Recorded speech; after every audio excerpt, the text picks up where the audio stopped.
Our moderator for this discussion is Mr. Kapil Malhotra, founder of Total Solutions Group. Invite you to the stage to introduce the panelists.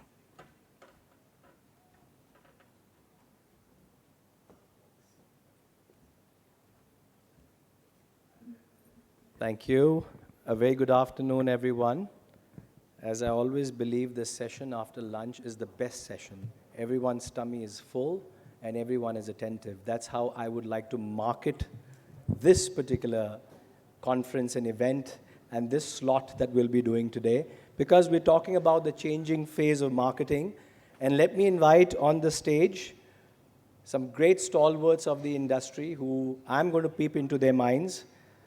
So the inventor of dal makhni and butter chicken, Amit Bagga, my friend. Daryaganj, you are on the spot first. Why don't you join in? Let's have a clap for Amit. Ajay Khanna, business head, Vasudev Adigas. I've known Ajay for I don't know how many decades now, but he still has the energy as he had a few decades ago. Welcome, Ajay. Thank you so much. Chaitanya Cheta from Slay Coffee. I think he's just looking around. He's going to be here in a minute. Gaurav Narang, the founder of Coffee Culture. I was talking to him a couple of minutes ago and I said, you have a great voice. You should be the moderator, or at least you can become an RJ on the FM. So we'll let Gaurav showcase his voice. Again, I'm marketing him. Thank you. You're welcome. And from the Chocolate Room, the founder, Vikas Punjabi. Welcome, Vikas. Thanks for joining in. My name is Kapil Malhotra. I'm the founder and managing director of Total Solutions Group. Quickly to introduce myself, I'm a chartered accountant by qualification, but I don't use that degree too much. My claim to a little bit of fame is we're one of the largest mystery shopping companies, advisory and consulting companies. And a little more claim to fame is that when the fast food and cafe convention started a few years ago, I think the seeding of that happened where Minnie and George took me out for a beer in Bangalore. And that was a time I saw what they were putting up together. And I believed in what they were doing, and now it's been a few years since then, and full marks to them. Maybe a round of applause to the team at FFCC. They've done something great. And it's good that they've got all of us together here. We've been a little scratchy not attending all these events, but it's good to meet people from the industry. So great job, Minnie and George, and the entire team. They have a great team, and this is fantastic. So great. So, okay. So by the time Chaitanya joins in, let's start about talking about this topic of the changing phase of marketing. We've all been thinking of pre-pandemic, post-pandemic, and now what's going on. We all have our opinions and thought process around that. I'm not going to talk about that too much. But what has been interesting is that how do you actually put your brand in front of the customers and use marketing and innovative marketing as a tool? So Amit Bagga, I'm going to start with you first. So I remember a couple of years ago, it was my anniversary, and I was at Daryaganj at the Aerocity, and whilst I had ordered for the butter chicken, which is again iconic, your server gave me an option when I ordered for, I think it was the original recipe, and after 5 minutes or 3 minutes, he came and said, sir, if you don't like this, we can get you the spicy version as well. And I was like, wow, this is great. They're giving me options without me even asking for it. But then again, in my mind was the inventors of dal makhni and butter chicken. So getting into that, is that a marketing ploy? Because your food is great. I think that's the best marketing. So what's going on here? So, hi. So the idea was that, I realized that 4 years back that I have to start a North Indian restaurant brand. And by chance, my childhood friend Raghav Jaggi, we were talking and he was telling me his family's history. So he told me about his grandfather was the inventor of butter chicken and dal makhni, which happened in 1947 in an area called Daryaganj. So that's where we just thought about it. Let's start a new restaurant brand. and take the story back. I mean, take the story out of the market, and and talk about it. And I have a lot of original documents of when he established a restaurant that and the partnership deals. I won't take the name of the restaurant. And so then when we were starting off, so we decided to call it Daryaganj by the inventors of butter chicken and dal makhani. There was a tagline. So yes, so I mean, first of all, when we announced this brand and we announced this tagline as well, a lot of people were very surprised. I'm sure a lot of people here would have been surprised also, inventors of butter chicken and dal makhani. So that gets a little curiosity, in everyone's mind for the brand, that either they know about it already, so they'll be like, okay, it's fact, so maybe it's a fact. And if they don't know about it, they might be, okay, inquisitive, how is it possible, So they actually go and search about us, they come to, so most of them end up coming to the restaurant, but most of them end up liking our food, and they come, they become a repeat customer. Then after that, they don't care about the story. So I feel the first time to get the customer to your restaurant, a strong tagline, a strong story, something which makes them inquisitive works well. But that's not a guarantee for success, because ultimately it's your product, what they will experience, and that will matter a lot. And in fact, there are many examples of big restaurant brands started by the topmost celebrities. Like there was a big example of Planet Hollywood. That's right. Which was started by 3 top superstars of that time: Arnold Schwarzenegger, Bruce Willis, and Sly Stallone. It still didn't work out. You can check right now. It's all of these restaurants shut down. So you can get someone to your restaurant first time by doing whatever you can, but ultimately they come back. They have a good experience, and a repeat customer, is what matters the most. So in your case, your celebrity is the menu, it's the food, because I believe that you did find a way to get people hooked on to coming to your doors. But the reason why I come there again and again is purely because of the reason that your product is great. And I think that's a great marketing ploy. Is that right? Yes, thanks. I mean, so what we actually done with our food is we've simplified the old recipes, recreated the old recipes. And when everyone was doing fusion or different things, we decided to be different. And to be different was to actually go back to classics and be simple.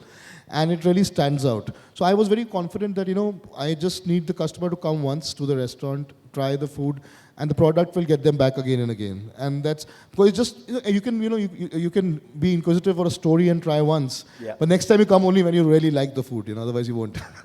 Fantastic, Amit. I think that's very well spoken, and we wish you all the best to Daryaganj and bringing this product to all of us. And I hope that you open more and more outlets. Vikas, coming to you, the chocolate room.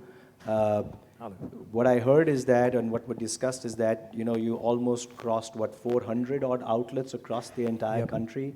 And what I understand is that your target audience is from 6 to 60, which is very interesting that you're not targeting only one segment. And you did also talk about, birthday parties and kitty parties and that segment of getting women and kids to the chocolate room. Mm-hmm. How have you been able to put this brand in front of people? And what's also been interesting to hear is that you now kind of control the brand across the globe. You have controlling stakes, so congratulations to Thank you for having that too. So Vikas, look forward to hearing your thoughts and on how you've taken this brand and from a marketing perspective. This all started from 2007. Chocolate Room is basically an Australian brand. So I was stationed there for 12 years in Australia and was a regular customer. So thought that this product is really good and it was not available in India. There were the pioneers, coffee days and baristas at that point of stage, but there was not a chocolate brand at all.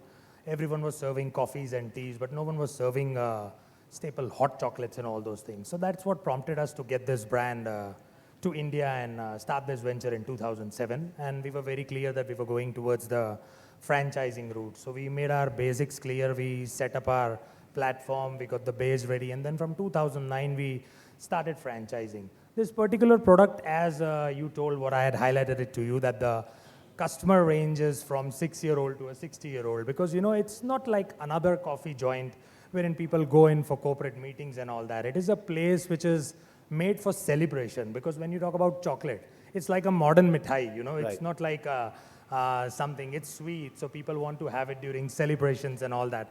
So we are giving something where people can come, people can celebrate their birthdays with our chocolates, with fondue parties, with, you know, reasons of how to eat chocolate, how to swallow it, how to develop a taste of it, getting sessions of those. So it got quite famous amongst the customers. The age group started increasing. When it's about chocolate, people think it's just calories, but it's not these days. It's more about those organic chocolates. It's Right. about those sugar-free and light chocolates and all that. So we are tied up to lots of NGOs wherein, you know, there are customers, there are people who are above 80 years old. They also celebrate their get-togethers, and we get to drive that, yeah, we are doing something for the community and giving them those sugar-free options, because people always thought that if we have diabetes, we can't have chocolate. So we Right. are doing all those sort of things. So the age group increases, the customer point increases, the product range increases, and our market to tap to a wider range of age group, it increases. So that's what we have done, you know, spreading a new chocolate culture across India in different ways by serving around 16 flavors of hot chocolate, which were never served in India before, in those traditional Italian crockeries. Of course, it's not an Australian crockery, because Australia is just pronounced to have brands, but not something what has developed. Hot chocolate was started more in Italy in 1800s. So we have our traditional crockeries, you know, in which it is called a cuddle cup, a hug mug, wherein people need to cuddle it together and have it. So it is more of a thing, more of a repetitive customer would come up again and again to hold it, to check it out, how to have that experience of drinking hot chocolate in various ways, making up your own hot chocolate, drinking the traditional hot chocolates, and for corporate, something like a warming mug wherein people can sit for hours and the taste of the chocolate stays the same. That's nice. So that's how we do our marketing, putting our ways in a different way to other brands do. And over and above, we are quite big into the corporate industry because we are into corporate gifting. So every store of Chocolate Room has around 25% of the space dedicated for gifting of chocolates. So that's Now, merchandising, That's basically. merchandising, yeah. So that can be available in your own brand of boxes. You can have wooden collections, you can have acrylic, cardboard, glass connections. These days, people are substituting, not all, not the traditional ones, but the corporates are substituting from sweets to chocolates because they can be personalized, the boxes can be personalized. So we have tapped that market, and we don't rely on customers just coming in and sitting in for having a cup of hot chocolate or coffee. They quietly come up for a takeaway, pick up their takeaway things, pick up their boxes. Our merchandise section is quite huge. And after COVID, we have changed our model, and everything what was available in the menu is now available to be picked up by the customers as premixes. So the retail market is tapping up, and we have entered into all the e-commerce branding as well. So that is how we have done and taken our brand till this level right now. Great, Vikas. And I think the word chocolate brings a smile to everyone's I believe so. face, and I hope that you continue bringing smiles to all of us. Thanks a lot. Gaurav, coffee culture. I saw a video the other day which went viral, and it was great. Actually, it was also hilarious in one way.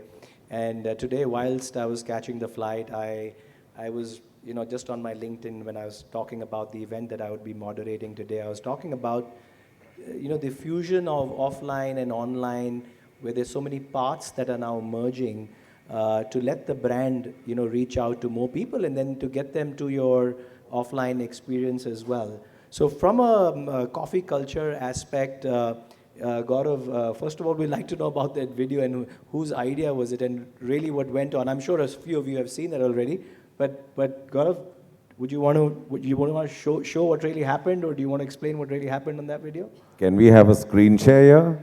No. I know what it was. So, but go ahead. Okay. My name is Gaurav Narang, and I founded this brand, Coffee Culture, 18 years back. And we always started with an entire intention of having a cafe with scratch kitchen, because that was the time when we started way back in 2004. There were a lot of cafes across, and they were having bakery outsourced. Food was not there. Food was always outsourced. There was no live kitchen in place. So our idea was always this: when a consumer spends around 60 to 90 minutes in a cafe, we always wanted to serve the best food. And what better than a sizzler, because sizzler actually is, all the fresh ingredients on the hot plate. So it signifies fresh food. It's not a burger or pizza wherein, it can be outsourced or probably frozen or can be, microwaved and served. So just Kapil was just mentioning about a sizzler reel of ours, which actually got viral a month back, in fact. And it was shared by most of the meme channels, and most of the celebrities also shared it. It was hilarious. The idea was that, a girl was picking up the sizzler from a counter, and suddenly a random guy came and took a sizzler, Aarti, and went away. So this was a reel which actually got viral. This How is the many way. of you guys have seen that where this lady takes a sizzler and then someone just takes an aarti out of it? So, well, we already have some hands raised out here, but that was pretty innovative, and it did bring a smile to. So, whose idea was that? Obviously. So the idea is that, I've always been a part of curating the content with our creative team. And the idea is because most of our audience is online more than ever. It's totally an Instagram audience. So that's where we want to be, and we want to connect with them on day-to-day basis. We want to make sure that we are relatable to them. We are more engaged than ever. We get them engaged to our brand online as well as offline, and we do a lot of events and engagement-based activities which connects the consumer online and offline.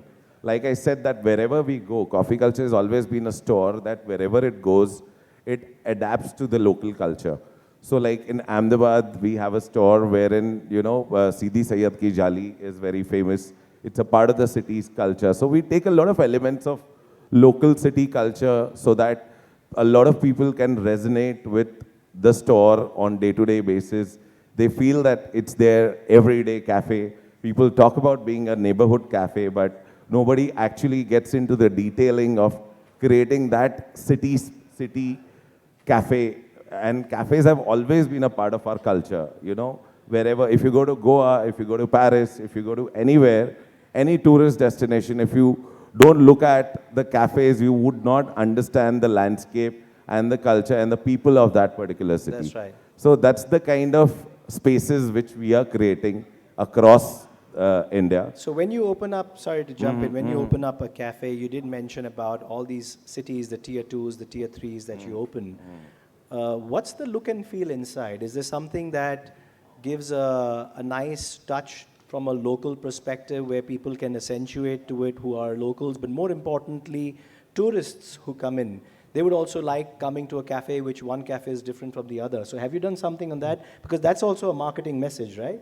See, that's what, recently we just opened up a cafe in Jamnagar, which is a city which has all three armed forces. So we actually created an extended sit-out which has a PUBG kind of a feel to it, so that, a lot of people can actually click pictures, the youngsters can connect with it. And in a very classier manner, inside the outlet, we've actually used a lot of brass, which is a part of the city's culture. So that's how, we don't do literal sense in terms of creating a museum, but yes, we actually create a lot of stories with every cafe we create. So once you actually get inside the cafe and you look around, you'll see a lot of stories being built there. So that's what cafes are all about, right? I like that, yeah, that's great.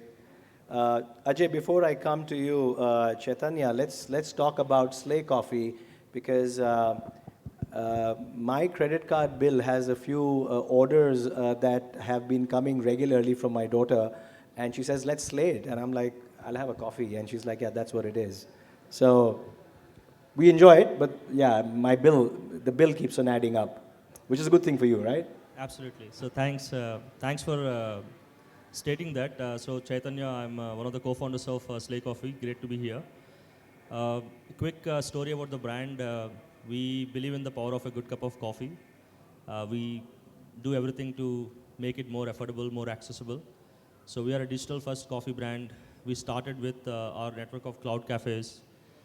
We have close to 170 plus cloud cafe network, and we are now getting into grab and go, which is quick coffee on the go, not typical cafe format because we believe a lot of other brands are doing good stuff there.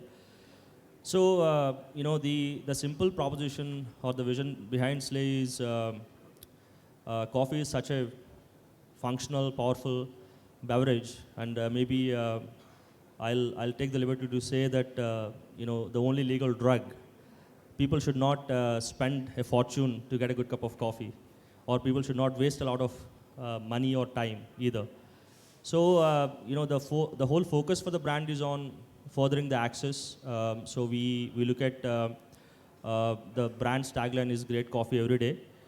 So we do everything to give experiences that further this, cause, this mission of ours. In terms of what we've done, as a team, we are proud of. We try to keep things simple. I mean, we look at what sort of customer feedback, and we do either on the product or beyond product, everything that's around the customer feedback, either in terms of the product choices or the experience that we want to do beyond the product. So by definition of that, we are actually the best rated coffee brand, at least on all the aggregator platforms, both domestic as well as international compared to. And that kind of gives us the ability to continue to build a strong muscle in terms of customer first approach of building any brand. I think most of us here would agree with that. So I think how do we everything around the customer centric approach is one thing. The second is in terms of marketing, the fact that we all agree here, it's really in today's day and age, it's about physically available, mentally available. So I think once we are physically means your distribution. So I think either online, offline, different channels, own channels network, marketplaces, any of that. So you need to be available.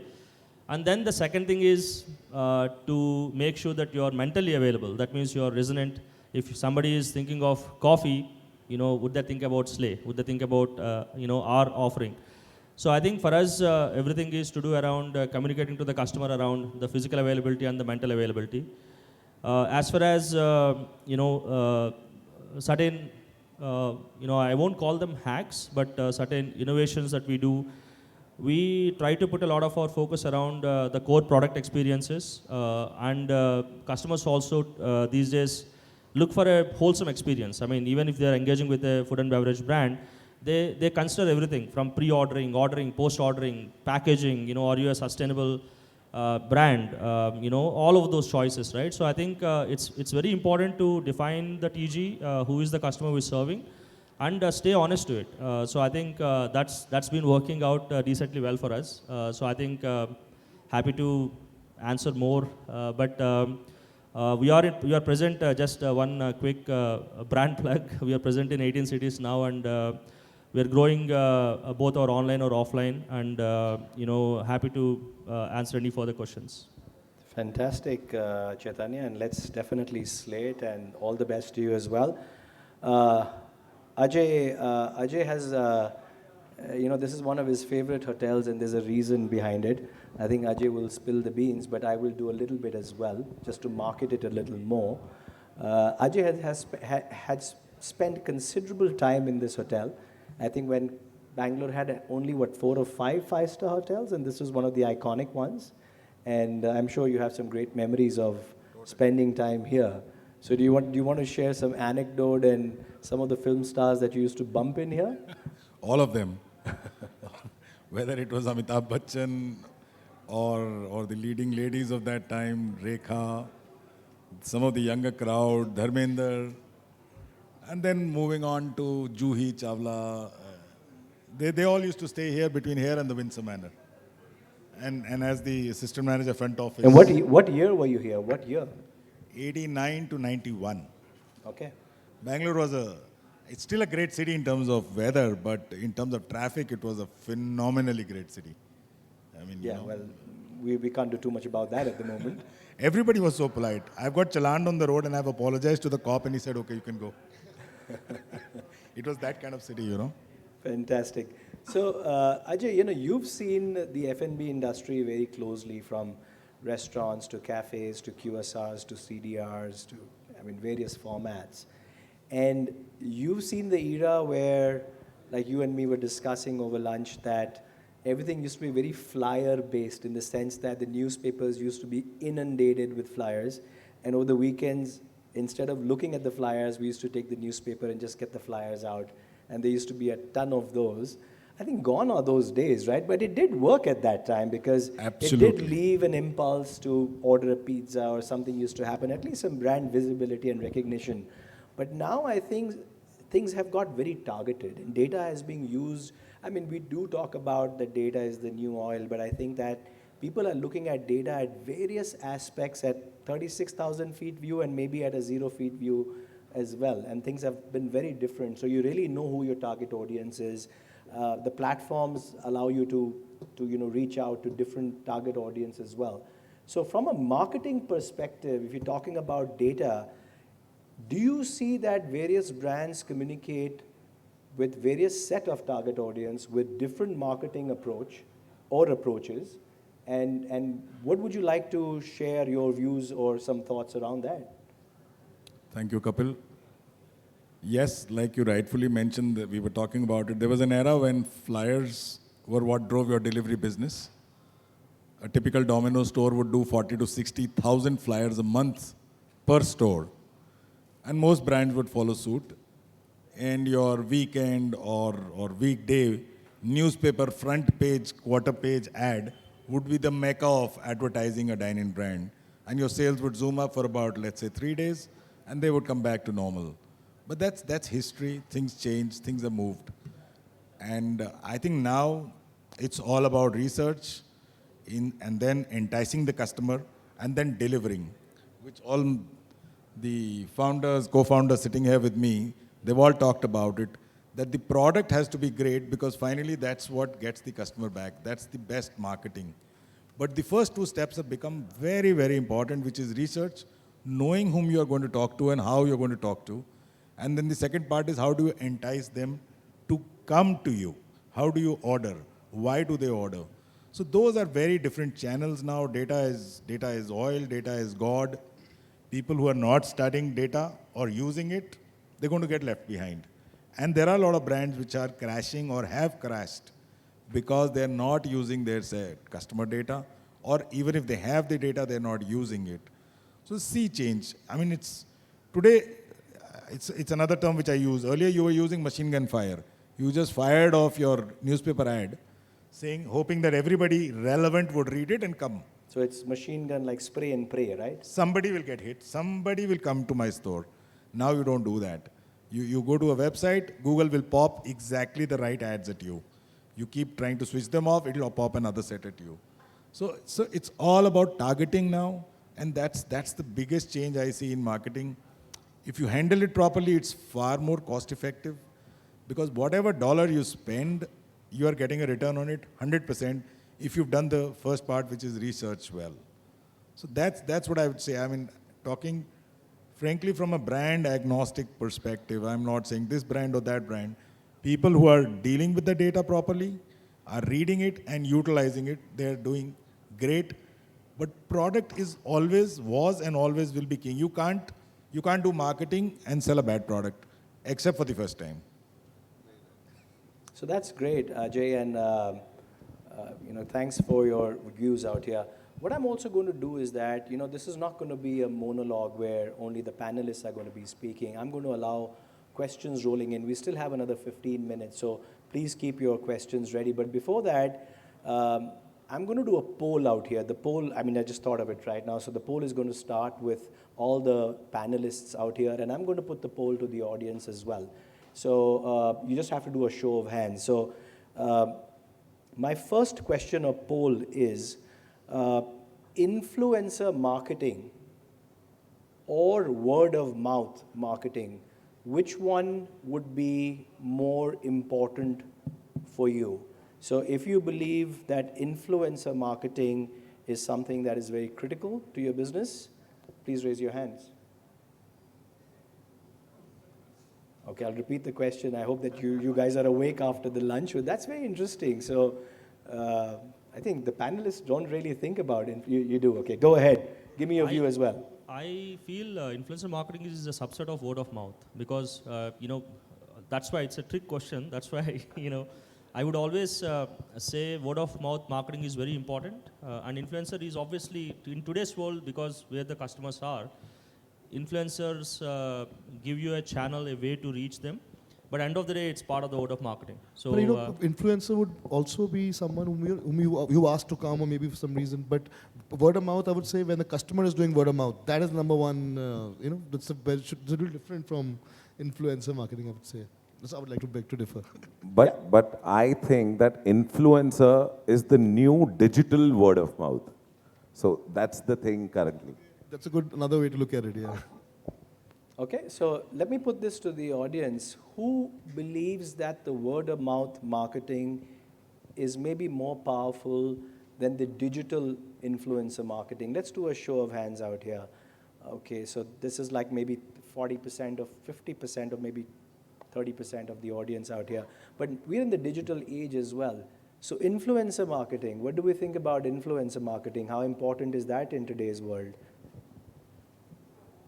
Okay, so I still think that the word of mouth marketing is the hands, that we had more hands on that. But yeah, I mean, we all know that influencer marketing is also an extension. But we also know that in one way they are getting gratified for doing it. So at the end of the day, if you look at Shah Rukh Khan advertising for Daryaganj, and if you hear Kapil Malhotra saying that, you know what, Daryaganj is the best chicken on the planet, the butter chicken on the planet, I guess you guys would believe me and not Shah Rukh Khan. So I rest my case here. And I'm marketing you, by the way. Yeah? So great. So, okay, we'll move on. I want to open the floor. We'll do some more questions. Let's make it more engaging. So just raise your hands, and I'll keep on doing the poll. Any questions in the meanwhile? Anyone who has a question, please raise your hand. Okay, there's one at the back, if we can get the mic there. And in the meanwhile, I still want to, put a question to the panelists here. One of the things that we also see, is the loyalty-based marketing. I think consumers today are the most disloyal because of the options that they have, and because of various, schemes and promotions and other things that are in front of their face today. And I'm sure you are a customer as well at the end of the day for something. So you are inundated with so many choices. Do you believe that loyalty and loyalty-based marketing works? Raise your hand if you believe it works. Okay, and I want to hear your views on that. And then we'll come to your question, sir. I was the only one? Yeah. No, we have majority, 3 out of 5.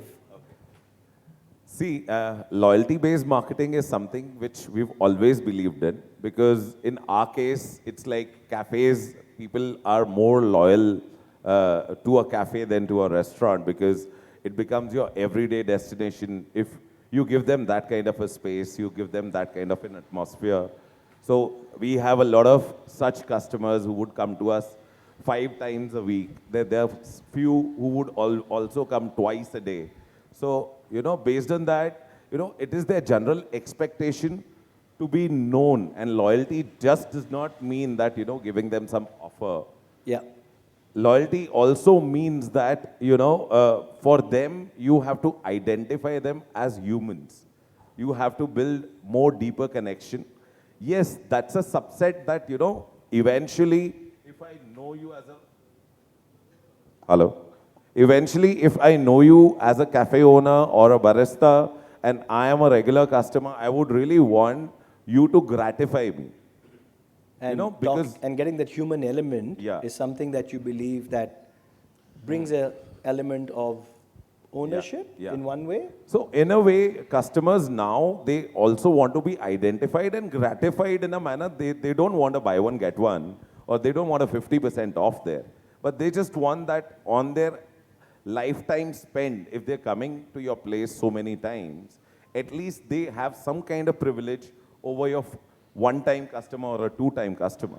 That's true. In fact, when we also do this, see, we focus, we don't have a loyalty program as such, but when we analyze our data and we see who are the top spenders or the maximum people who visit, when we celebrated our anniversary of our 3-year anniversary of our restaurant brand, we sent a small memento and sent some, vouchers to them as well. And also, I feel that, yes, I mean, people who are regulars should be, it's not that they're going to come regularly because of the rewards they're getting, but because they're coming first of all for the product and your place. So yes, and a reward can be an extra which you can do apart from, So Kapil, one thing that we are all saying no to is the fact that any kind of loyalty program which works on those loyalty points, Yeah. that's history. Yes. It was a fad, it lasted probably some time. Some people are still running it. No one gives a shit about it. Sorry. When I used to work in hotels, we used to tell the restaurant manager, the biggest loyalty you can create is when you address the customer by name. Number 2, the customer is loyal when he wants the restaurant manager's telephone number. Because he wants to call from his house and talk to Ranjit or Sanjeev and say, I'm coming over, I'm so-and-so. Yes, sir, I have your number. Please reserve a table for me. That is loyalty. The loyalty points programs don't work, but names, recognition. Very rightly said, that sir. works. So in fact, what we've done, when our customer comes into the restaurant at the entrance, he gives in his mobile number, and the server comes and takes the order from the table. He already knows the name, so he welcomes him by his name. Hello, Mr. Whatever. So it gives him starts on a very good note when someone calls them, welcomes them by the name. That's the first. Yeah, yeah. They would say, Mr. But that's Kapil. become hygiene now. That is something that you really I expect. just want to add one dimension. I think I agree with most of you. The stakes definitely have gone higher. I think the tactics have changed. The points don't work. I think, but as a brand, if we don't measure that, Yeah. we're at peril. We're putting ourselves at risk. So it's important as a hygiene item to see why customers are coming back and double down on it, why they're dropping off, and obviously build the repeat into loyal champions and all of that. So that's an important muscle. As a brand, we can't give up. But the plans and the programs obviously will change. Like sir is saying, the points don't work. Yes, we also learned it the hard way. But you have to come up with something more exciting, because for you to cut out of the clutter, everybody is offering points. Why would I care? You have to give something above and beyond that customers are not expecting. So I think that's where the innovation is going to come as brands. Us understanding our category and our customer really well, we can come up with programs that actually differentiate us from the rest of the brands. So that's really a great opportunity for marketers to really go deep and see how the behaviors are changing and come up with certain things. So I think, but I don't think one can not pay attention to the so-called funnels and the importance of customer love and keeping it and making sure the retention is important.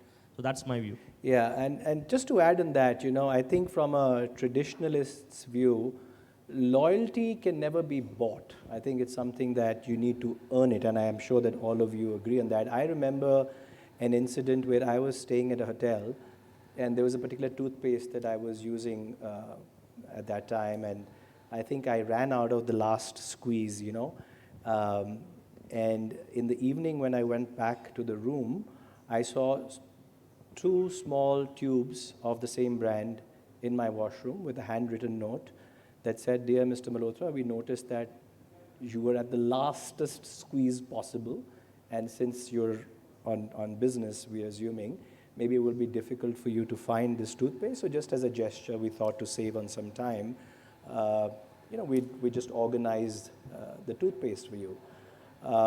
I was like, wow, this is like CIA, FBI, and CBI put together, and they've figured it out. But look at the impact that it made. What I did is, because the housekeeper had signed at the bottom of it, the first thing I did is that I called up the duty manager. And I told the duty manager that there's this lady, Rekha, I remember her name, she noticed this. I'm sure that you have trained her to look at various aspects. Sometimes some people have a charger that's broken at the end, but this is a training that you've done. But the point is, apart from the training, this was implemented. And I said, I would like to meet Rekha downstairs in the lobby, and I would love to treat her for a coffee because her work that is noticed needs to be acknowledged. And that is the loyalty that that brand earned. You know, they got that loyalty. So from my perspective, it's those wow moments that you create, and that's something that always gets you back on the top of your mind as a recall that I want to go to this brand. Yeah? My friend, at the end, sorry, go ahead. Hi, I am Divyanshu from Gharpe. You wanna stand up so that we can see you as well? Yeah, sure. So basically my question is like you all have like so many outlets right now. So like we are here to learn from you ki what if you are starting a new outlet? Let's imagine you don't have any outlet right now and you are opening a new outlet in Bangalore. So what initial marketing strategy will you use? Like sir have told influencer marketing, digital marketing, there are so many things. But what is the main focus? Like is it exterior based business or walk-ins or mainly digital marketing? What is your main CAC goes on? How you spend initial budget? So I think we need another session for that. But in one word, if the five of One you... line if everyone can say. Yeah, no, absolutely. If the five of you can just pick up the mic, but the term and condition is that you need to use only 2 or 3 words, no sentences. Yeah. My friend has asked, he needs to open up a restaurant or a cafe.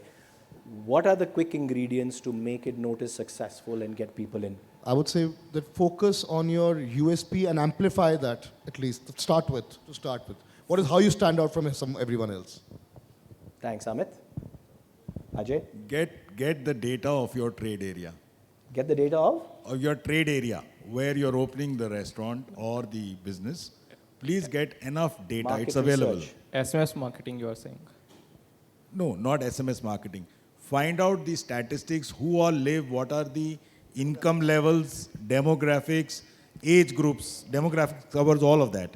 Of your trade area, how far you think in the 2-kilometer radius people will come to you or 3-kilometer radius. Interesting. Thanks, Ajay. My friend? Build the right product, create the right kind of place, and hire the right kind of people. Bravo. Vikas? Same friend like Paul said. According to me, demographic plays a very important part. You need to focus on the demographic area and do your analytics as to where you're opening. According to that, you need to do your promotion rather than those newspaper advertisements and SMSs and all. So wherever you're opening, check out as per that what sort of people live there, target them, and focus accordingly your advertising plan as per that. I think I'm going to summarize all of this into KYC, know your customer. Good, perfect. You absolutely use no. I'm not going to allow you for the second question or the follow-up. You can catch them for sure after that. But great. So I'll just add a dash of along with all of that. So we got some great answers, and interestingly, each of them added their own spice to the sauce. I'll add a little more.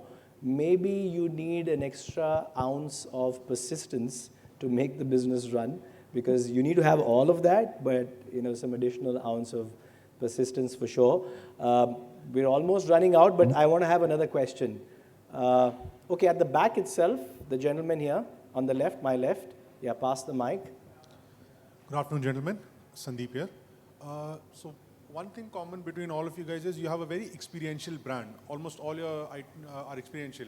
When the COVID happened and everybody moved from offline to online, what was the different thing that you did to maintain that customer loyalty and to ensure that you are still there at the top of the mind of those customers? Because experiential brands are not very well known to do well on the online business. How did you guys tackle it? So again, this is a COVID question. I mean, we thought that the pandemic is over, but I mean, yeah, we still have some memories, not so good ones as well. Very quickly, if someone wants to take a stab at it. Okay, well, I'll make it very quick. See, usually it was spread like a word of mouth that COVID happens in restaurants. So no one was entering the restaurants and it was spread like that. So all the restaurants were almost closed. But the cafes and restaurants to survive, like giving an example of our brand, when there were not customers coming in, it was only dine-in and takeaways. So we took a strategy of making all products available in retail to the customers in the form of premix. So when you're not able to come and have your coffee or hot chocolate, why not get your raw material, why not get premixes from our store and make it at your home, and that gets you a bit of loyalty as well. The brand is doing something for you, taking care of you, even though you're not coming at your store. Either it's a dessert, either it's a beverage. You can take it as a premix, take it to your house, make it, and share it within the online media that yeah, this brand is looking after their customers. So that's a sort of a strategy that we moved online when offline was not available. So, if they can't come, you better go there and, get into their mind space. So I think I'll pick up the point, as you said, if not physically available, you need to get into their minds and make it mentally available. I'll still pick up one point while we end on the loyalty points, because a lot of us have so many points. There's one app which is very popular where I have 52,565 points. I think you guys might have guessed that app, which is very popular. But what do those points mean? But interestingly, a few years ago, there was a cinema brand which gave points on your tickets and on your F&B. And, you really need to plan your loyalty points very well. So if you don't have an expiry, or at the end of the financial year, you'll realize that there is a liability on your balance sheet of, let's say, 4 odd crores of points that you need to redeem or you need to give to your customers. So this marketing head and the CFO of this cinema brand came to me and they said, Kapil, this is what the liability is on my balance sheet. We're sitting in Feb. I need to clean this off by 31st of March. And can you give us a total solution, because that's the company's name? And I said, okay, let me think about it. So what we did is that, interestingly, we had to clean off all those points. That meant we had to get everyone to redeem most of those points in the next 30 days. Impossible task. But what we did is that, since the cinemas have access to stars, movie stars, so they did a very interesting lucky draw. If you want to have a picture with Alia Bhatt or Ranbir Kapoor, you need to put in 10,000 points, and we're going to do a lucky dip. Imagine how many people did that. And for them to get Alia Bhatt and Ranbir to promote a movie is pretty easy. So they burnt all the points in one go. So that was a small solution that I gave them. But I think my friends out here have given a fantastic point of view of theirs on the changing phase of marketing. Grab them outside, get into more details. And a last question that I'm going to put to all of you, and I'm going to put you on the spot out here as a marketing point. If, gentlemen, the audience out here wants to put in all their loyalty points in any of your brands, would you give them some equity in your brand to become a co-owner and really get that loyalty, or you would do something else? Sorry, before I answer that, I must thank Total Solutions for my personal work as well. Our company, they do some industry audits and then really helped us, improving our customer experience, getting the customers back. Thanks for the marketing. Thank you for that. Thank you so much. Sorry, and back to your question. Yeah, so answer this one. This is a tough one. Yeah. So if we want to be a part of the success story out here, as consumers and as part owners, is there a way that we can do that? And can you market that? Tough one. Well, to be honest, it would not be possible because, having that many stakeholders in a brand is not possible. So the suggestion that you gave for the cinema guys, I think so that's some sort of a thing. Smartly, that needs to be handled in such a way to get rid of lots of points. But in other ways, taking care of the current customers by giving some huge giveaways for the lifetime, that matters rather than getting them all on stakeholders. Bravo. That's what I believe. Just, there is actually a platform that lets customers invest in brands. There is one, Kapil, I'm going to share that link. You can share that with the, so they're already doing interesting work. They can actually, customers can come. It's like Angel List for customers. So I think, Mini, we have the next topic of the next year's conference already. Yeah? There was a restaurant somewhere, which we wanted to open a branch. So they asked the, present customers to come and pay the, in advance for the next 5 years what they're going to spend. They collected all their money and opened a restaurant and gave them vouchers worth the investment. So that was also, that's worked once. Great. Thank you, lovely audience. Thanks for joining in post-lunch. We have a full house here that shows that you're interested in listening to the stalwarts of the industry. Let's have a clap for you, and let's have a clap for them. Thank you very much.